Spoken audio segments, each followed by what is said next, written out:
Hi geometry students, we're going to go ahead and start 2-7 proving segment relationships. We can write proofs involving segment addition and segment congruence. This is just an introduction to proofs, just to get you guys started and thinking about how proofs work. Don't get stressed out. That's all I got to say. Don't get stressed out. All you're doing is making a chart, right? That's what we call it, making a chart.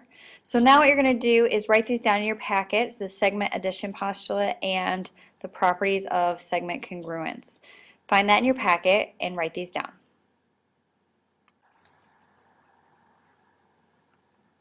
What the segment addition postulate is saying that if A, B, and C are collinear, they're on the same line, and B is between A and C, then we can add these two little segments together to make a big segment. And then we have a reflexive, symmetric, and transitive property of congruence for segments. The next theorem you're going to write down is the midpoint theorem. If M is the midpoint of AB, then AM is congruent to MB. And then we also have the definition of midpoint. I don't think this is in your packet, but if you want to write it in there, you can, because you'll be using this quite a bit in some of your proofs. So the midpoint of a segment is the point halfway between the endpoints of the segment. If X is the midpoint of AB, then AX equals AB and AX, did I say AB? I meant XB. Then AX is congruent to XB. So you can say either one of those. So take a moment to write those down in your packet.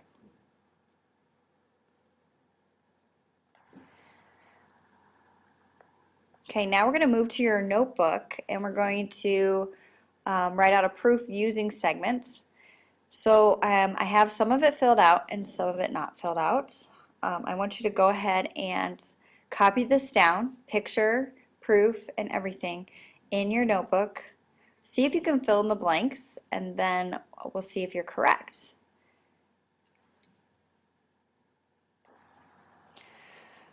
Okay, so let's see what you guys came up with. Obviously, you came up with a given here. And then I changed this to an equal sign. That'd be definition of congruence because notice the segment addition postulate. We're adding two little segments together, and I guess I should mark up my picture as well. So JK is congruent to LM. There we go. Oh, that's what we want to prove. Excuse me. Let me erase that. JL, this right here, is congruent to KM. And we're going to prove that we want these two to be congruent to each other. So JK plus KL equals JL, because the segment addition postulate means that we are adding two little segments together to make a big segment. And so what would the other segment addition postulate be? Right, it's going to be KL plus LM equals KM.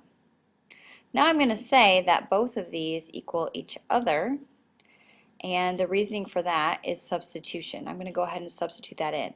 I'm substituting in this here, actually right there, and then this here. And then what I'm going to do is I'm actually going to subtract both sides. What do you think I'm going to subtract? Right, I'm going to subtract the KL from both sides. Since it's the same, we can go ahead and subtract it. And we're end up with JK equals LM. Now I got to bring the squiggle back because that's what I want. I want them to be congruent. So we're going to end up with definition of congruence again.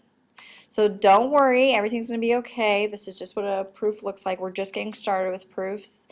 So take a deep breath. It's all going to be okay. We're going to try another one with midpoint. Alrighty? Make sure you have all this written down.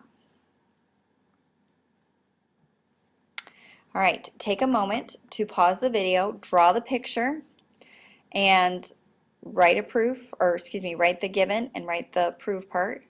Make your table.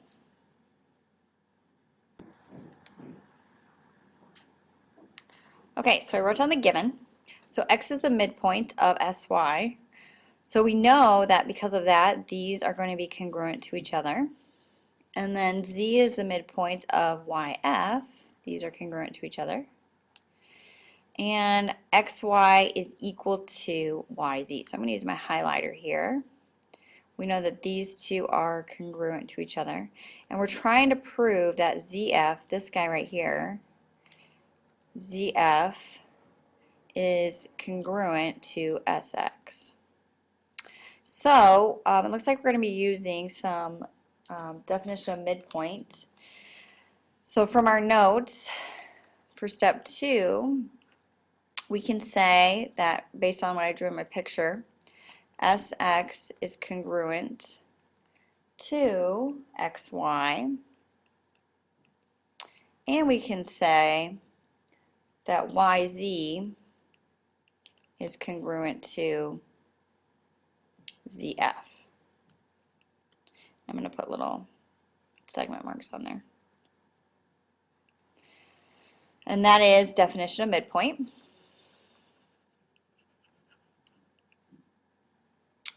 Okay, the next step that we could say, it looks like we want to bring in the congruent sign here, the squiggly. So let's go ahead and use the definition of congruence here. We want a squiggly on this one, so XY is congruent to YZ. And that's going to be definition of congruence. I think we're just going to say of congruence.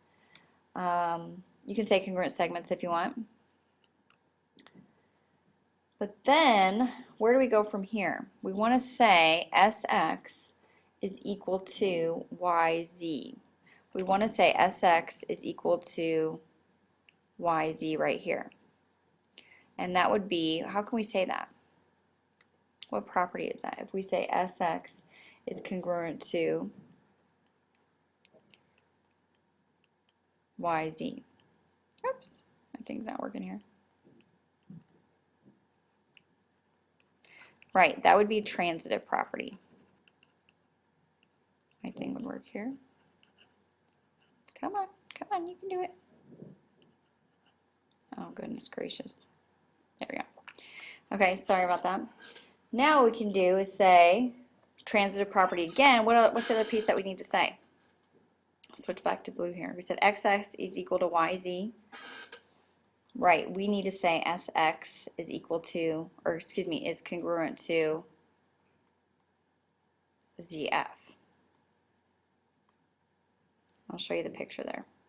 SX is congruent to ZF. And that would also be transitive.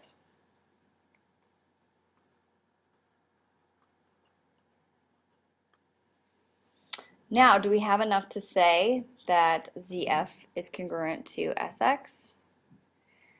Yeah, what property is that?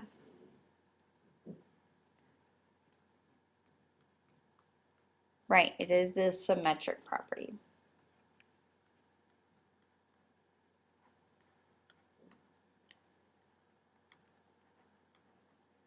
So there's our proof using midpoint, definition of midpoint there. Come with questions tomorrow. That's all I have for you. And yeah, just take a deep breath, watch it over again. And yeah, I hope you guys have fun. We'll see you later. Bye.